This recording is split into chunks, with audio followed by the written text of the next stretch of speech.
የተከበራችሁ አድማጮች ከባህር ዳር በቀጥታ ስርጭት የሚቀርብ አስቸኳይ ዜና አለን። ወደ ዝርዝሩ እንለፍ። ተወዳጁ አርቲስት ሰማኸኝ በለው ወይም ሰሚ ባላገሩ ከዚህ ዓለም በሞት መለየቱ ጥልቅ ሐዘን ፈጥሯል። አርቲስቱ በህመም ምክንያት የሕክምና እርዳታ ሲደረግለት ቆይቶ ሰኔ 8 2018 ዓ.ም አርፏል። በባህር ዳር ያለውን የሐዘን ድባብ በስፍራው የምትገኘው ዘጋቢያችን መሰረት በቀጥታ ታደርሰናለች። መሰረት፣ አየሩ ክፍት ነው። አመሰግናለሁ። በአሁኑ ሰዓት አስክሬኑ ከማረፊያው ተነስቶ በዋና መንገዶች በማለፍ በቀጥታ ወደ መታሰቢያ አዳራሽ እያመራ ይገኛል። እዚህ በስፍራው በሺዎች የሚቆጠሩ ነዋሪዎች፣ የሙያ አጋሮችና የመንግስት ኃላፊዎች በከፍተኛ ሐዘን ታጅበው የሽኝት ጉዞውን አድምቀውታል። ሰሙ ባላገሩ በኢትዮጵያ የባህል ሙዚቃ ታሪክ ላይ ፈጽሞ የማይፋቅ ደማቅ አሻራ ጥሎ ያለፈ ድንቅ አርቲስት ነው።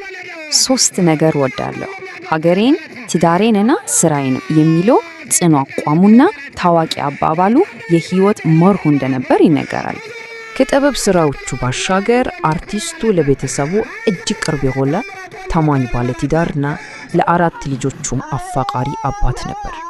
ነይ ዘመዴዬ፣ ደቦተን ስራ እና ሌሎችም የማይረሱ ስራዎቹ ዛሬ አዘንተኛው ህዝብ በእንባ ያዜማቸው ይገኛል።